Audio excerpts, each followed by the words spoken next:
Hello, welcome into another episode on the Healing Anxious Attachment podcast. My name's Johanna, I'm your host, and I am recording this podcast episode for you from Bali. And if you're someone who's been listening to these episodes like all in 1 week or one day, you're probably thinking, damn, this girl is moving around a lot, because I think I mention here and there what country I'm recording from. And yes, that is the truth, but at the same time, I'm usually in one place for at least about a month before we pack up and leave. And I think we're going to be here in Bali for about 3 months, which is really special. I have lived in Bali for 3.5 years over the course of the last 5 years, but I have been away for 1.5 years. I was searching the globe with my partner to see if we could find a home base that felt really good for us, and he hadn't spent too much time here, although this is where we met, and so we decided to come back and give it another go, see how things feel. And it's only been about 1.5 weeks, so time will tell. What I want to bring into this episode today is a personal story about subconscious beliefs, and something that has been really alive for me in the last days. And I think that this is important because sometimes when I think about my healing anxious attachment journey, for example, it can feel kind of far in the past. It feels like something that I have almost wholly and fully moved through in the last 5 years. And so I can be on the other side of it and I can feel the difference in my body and I can remember things. But when I'm teaching something or sharing about something that is very fresh and alive, I think you just feel it in yourself in a way that feels much more alive, because it's literally alive and has happened right now.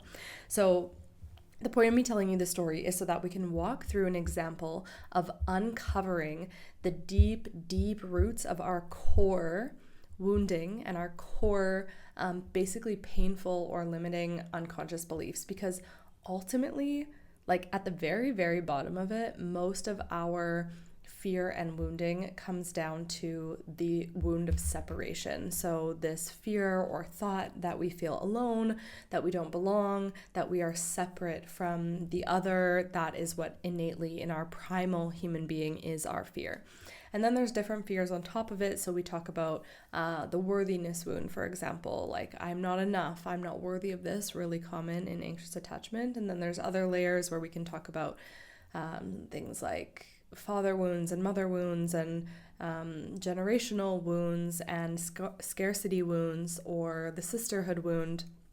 So we all have different flavors within our own pain bodies. And unfortunately, part of being a human is to have a pain body. It's to have a physical body, which has sensational ability. We can touch and smell and hear and taste. And with those privileges comes the shadow hard side of that, which is the pain and the suffering that we're able to feel in this body. So when we start to explore and give space to our own pain body, which is so often the thing that we want to look away from and judge even, or get away from, or definitely not feel, when we can give space to our pain body and start to name these darker thoughts that we may have or the fears that we have, then that's when we get to bring the love and the healing. And when we can bring it there ourselves, then we start to notice that the world basically immediately starts to reflect that to us through other people.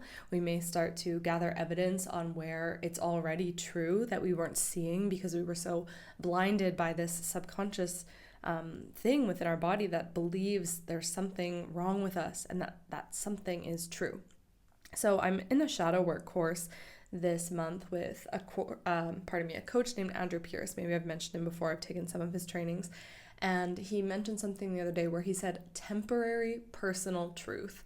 And I just love the way he titled it so confidently as something that is a temporary personal truth. I am temporarily identified with this thing. Let's say I'm temporarily, my temporary personal truth is that I have anxious attachment tendencies, but it can be shifted because everything can be shifted within our identity and our beliefs. And I may have said this before, but actually, if you really want it to go crazy, you could wake up tomorrow and just start acting like a completely different person. We have this ability as a human, and it would be weird and crunchy and probably create tension and looks, and it would be hard and people might call you crazy, but you could technically do it. You could wake up and start acting like 10 times more confident, or like you are a creative artist, if that's something that you desire, whatever it is that you want to be, you technically could do it, right? So this is why all these things are actually temporary and they're actually malleable. Knowing that they're malleable allows us to remember that they just need some tweaks, evidence, space, presence in order to heal and shift. So let me bring it back to this personal story. I went to the gym in Bali and I ended up running into some people that I've known over the last years, which is super nice. And 2 people complimented my physique. And I caught myself in my mind immediately wanting to say, oh, yeah, I've actually been sick. And the truth is, I have been sick. In the first week that I got to Bali, I had a horrible cough and I was in bed for days, and that's usually not like me. I think that I tend to bounce back within a day or so. I didn't want to be sick for that long. Anyway, I was in bed. I wasn't eating that much. I didn't have much of an appetite. So the story that immediately came to my head was, oh, this isn't about my fitness or my hard work at the gym. This is simply because I've been sick and I haven't been eating and I probably lost a few pounds and that's what they're noticing. So I basically turned their compliment into something negative right away. And not only did I make it negative in my mind, I made it about being sick. And this is going to really expand in this story. So I caught myself wanting to say that. I didn't say it because I noticed it happening in the moment, and I noticed in my mind, like, oh, wow, this is a pattern. This is something for me to look at, my identity with being sick. And so as I mentioned, the truth is I was sick, but I've been well. I've been working out more than I have in years. I finally have a really healthy relationship with my body and fitness again. And so actually the truth is that I am in better shape than when they saw me last because I did the work to do that. And we could talk about my whole journey with fitness. I used to be incredibly into fitness. I was even in the fitness industry. I worked at a gym. I trained off-season hockey players. Like I was a fitness girl. I knew all about it. I know the names of all the machines and all the exercises and blah, blah, blah, and how to make a routine. So I had that in my history.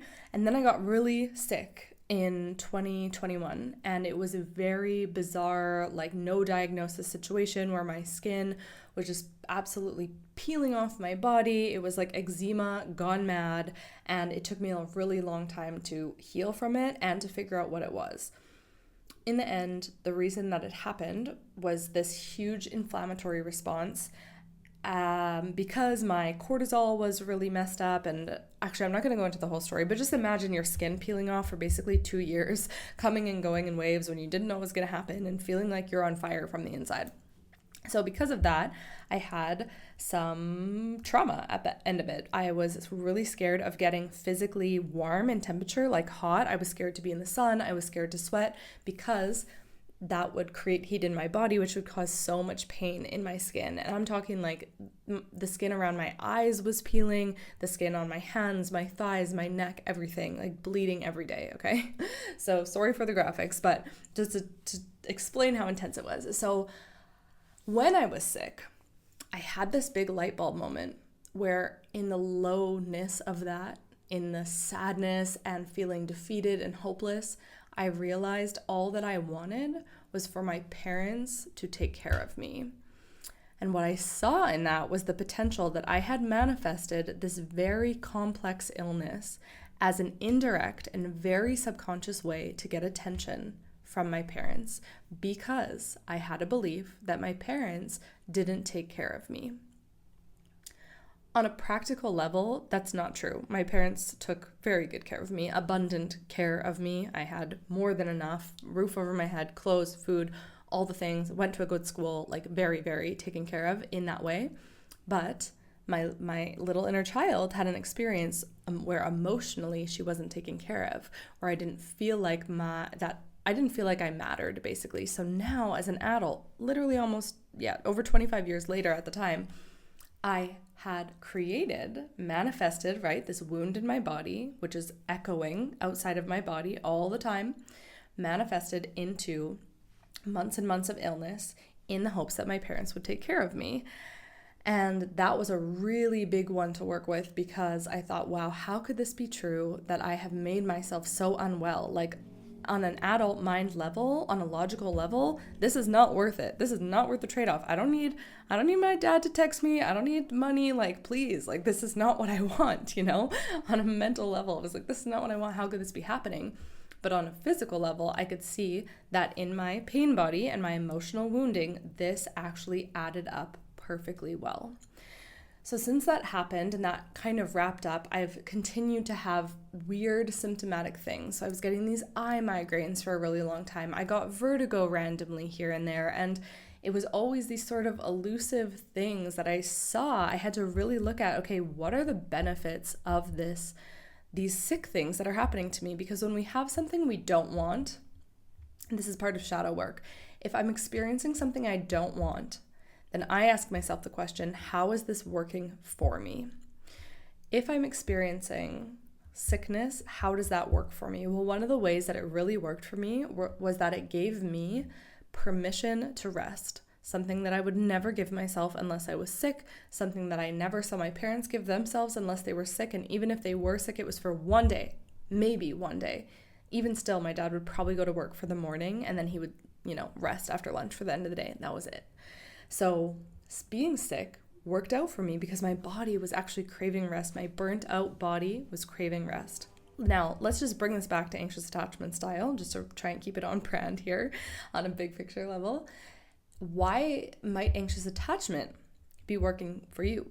So why was it working for me? Why did dating avoidant partners actually work for me? And this is a great question to explore. Why did these partners work for me?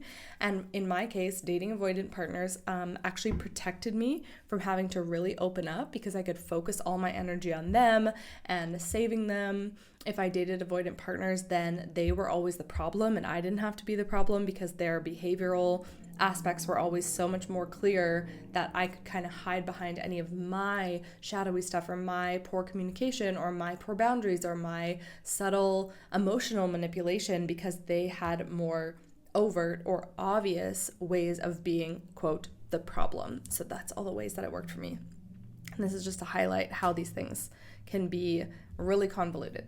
So because of these years of being sick and because everything that happened with my skin, then my immune system got totally ruined basically because I think because of the big inflammatory response, it really affected my immune system, and then my immune system was low. So then I was getting random other infections, and then I had to take antibiotics for those, and then the antibiotics were ruining my gut health, which was further ruining my immune system. So that took a long time to build up, and I kept getting sick.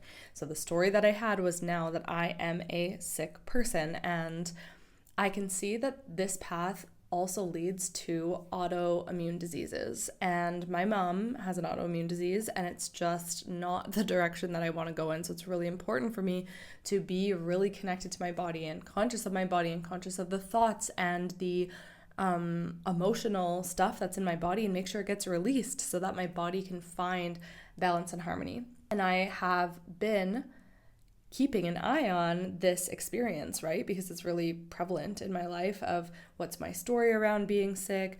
How is this benefiting me? Am I kind of creating this? What do I actually want here? How can I get these needs for rest, for example, met in a healthier way? And what came kind of full circle at the gym was I realized, oh damn, there is something that I'm missing here. Like part of me is still attached to this identity, even though it wasn't the truth, which showed me that there's something else even deeper here. So as I was reflecting on that and sharing with my partner and just really thinking about it and kind of feeling sad that this was still looming around in my mind space, I realized that the layer beneath the identity of I'm sick as part of my reality was a belief that sounded like there is something inherently wrong with me. Like my existence is just wrong. And that's a belief that doesn't permeate a lot of my decisions. It doesn't permeate my energy on an outward level very often, but it's something that's in there. It's one of these, as I said, core human wounds that most of us carry. Actually, do I want to say that we all carry them? I think we're all susceptible to them because of our society and our communication and all of these things that I mentioned in other episodes. So wow, when I saw this this part of me, this really young, innocent, hurt, confused part of me that believes that my existence is somehow wrong. Oh, it was like this horrible, horrible, deep grief in my heart for that part of me. Because again, another part of me that has done this work and is more evolved and emotionally intelligent and grounded and centered can know that that's not true. And that part of me believes that just because I exist, I am enough. Just because you exist, you are enough. There's nothing inherently wrong with any of us just by being born. We don't actually ever have to do anything on earth. We're born through a presence and a channel of pure love and pure acceptance and pure belonging. You are made to be on this earth, right? That is just our birthright. And the more that we can remember that, the easier it is to shine that light onto the parts of us that forget and that are deeply hurt. And so much of this healing journey is really about remembering who we are. And who we are is what I just said, which is beings that are fully accepted just because you are. And you've probably heard other teachers say that. You'll hear me say it multiple times. And I know one day it's just going to click. And maybe this is the day that it's clicking right now. And there's something in your mind being like, wait, that feels true. That feels like a truth for me. And I hope that this is the thing, because the moment it clicks, it's like so much illusion shatters around us. So one part of me has access to that firm belief that I am worthy and enough and whole just because I'm born. I know that that's a truth. And there's another hurt part of me that didn't remember that. And that was the part that I had to tend to. And my boyfriend reminded me of something, which was that there was something in the air of my childhood, which was that my dad wanted sons. And he got 3 daughters before he got his boy. And while it was never said directly to me, like, I wish you were a boy or something, it wasn't like that. It was just the vibe. And the reason is because my dad's a farmer, and the chance of daughters versus sons being a farmer, you could just imagine that it's likely more men than women. Like, there's just more men in agriculture. It doesn't mean that girls can't be farmers. In fact, both of my sisters work on the farm now, but you can just imagine, right? So there was just sort of this vibe like, oh, I wish there was more boys. We need to keep trying for a boy. We're trying again for a boy. You know, like they had more kids in order to get a son type of thing. And that was just a tone that I somehow picked up on. So if you can imagine a little kid who's just kind of hearing that, what does that equal in that little kid's mind? It equals my existence is wrong because I'm not a boy, I'm a girl. And that is huge for a kid to have to try and reconcile with, right? You literally can't. You literally can't reconcile with it with your child context mind. And so it could be pointing to something really big in my body that says my existence is wrong. And how can I ever win at life if I believe that my actual existence is wrong? So what comes after uncovering this is just what you would imagine and how you would imagine treating someone else or a child having this experience of grief and upset and feeling lost and confused. It's bringing a lot of self-compassion, self-love, self-presence, so that that part can feel seen and heard and understood and ultimately heal. And then the healing that can happen through that, it's like it is flying through the timeline of your life at light speed, literal light speed, because we've brought our attention and our presence to this wound. And when we bring our adult awareness and knowing back in time to this wound, then I can talk with this part of myself and I can understand her. And maybe she's saying, I just feel like I'm always doing something wrong. I feel like I'm not getting it right. I'm not understanding life. There's something wrong. And then I start to see the bigger picture and I explain and I ask her questions. This is inner child work now, right? Ask her questions and I ask her, hey, can you feel me here with you? She's probably going to tell you yes if you're doing this work. And then I just ask her, what does she want me to know? And then she'll share her reality, her experience. Because even if this is technically an innocent comment passing through my awareness of when I was young, it hurt this little child, right? So that's what we want to focus on, the experience that the child had, not the reality of whether this should be trauma or should not be trauma or wasn't that bad or not. It doesn't matter. It's what your body internalized based on the experience. So we're hearing this part out, and then I might ask her what she needs. And then what's really important is giving this part of me, myself, evidence and showing her what life is like now, right? So now I get to take her through, catch her up on life. This is what happens. This is the resources we have. This is the relationship that I have with my parents now. This is how much love I have in my life. This is how much acceptance I have in my life. And then I asked myself a really big question, which was, what if I wasn't getting it all wrong? What if I was getting it all right? What if every decision that I ever made was correct and actually perfect? Can I just try that on? Can I just pretend that that's the truth and there was tension and it feels tight in my body? And then I just opened up to it and I thought, okay, with a deep breath, what if everything was actually the correct thing, as if there was some checklist for my life and as if I had done it all perfectly? Then what would that mean instead? Instead of thinking that there was something wrong, this thread of wrongness weaved and threaded through everything, what if it was all right and perfectness? And then I thought, wow, well, if that's the truth, then I wasted a lot of energy on trying to make things right and perfect. I wasted a lot of energy on overthinking and doubting my decisions, and it became a very freeing thought.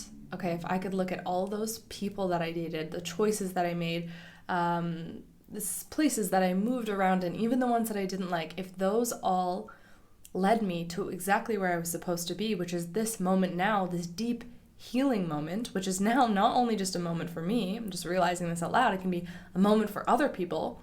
And if that was the point of all of this, to just feel the liberation from this core wound and be able to share that, was it all worth it? Yeah, of course it was. Of course it was, because I survived it all. It's brought me beautiful places in my life. All of my decisions have brought me beautiful, beautiful experiences, beautiful friends.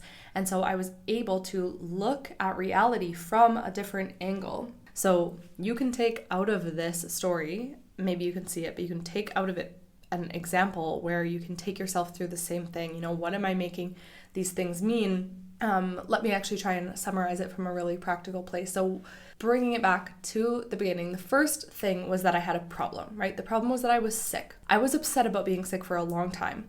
And then I decided to take responsibility. And so taking responsibility is a big choice. You don't have to go that far. But what we can do is we can get curious.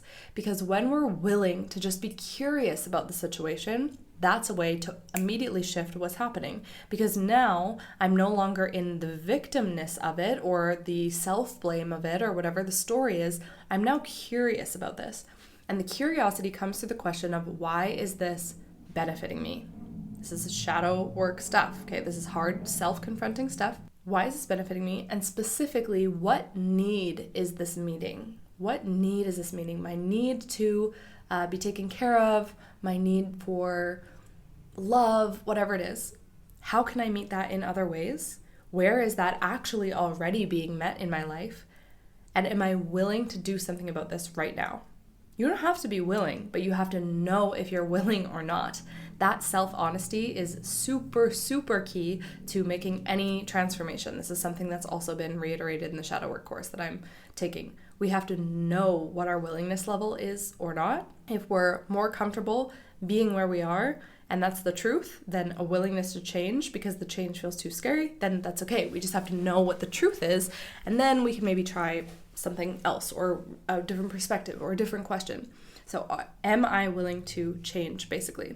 And this wasn't part of the story that I shared, but my change point came about a year ago when I was like, okay, my relationship to fitness is not getting better. My fear is winning. My fear of my body getting sick is winning, and when I work out, I end up tweaking my neck or pulling something or getting nauseous or getting dizzy, and I know that my body is in a fear response and I need someone to help me regulate my nervous system.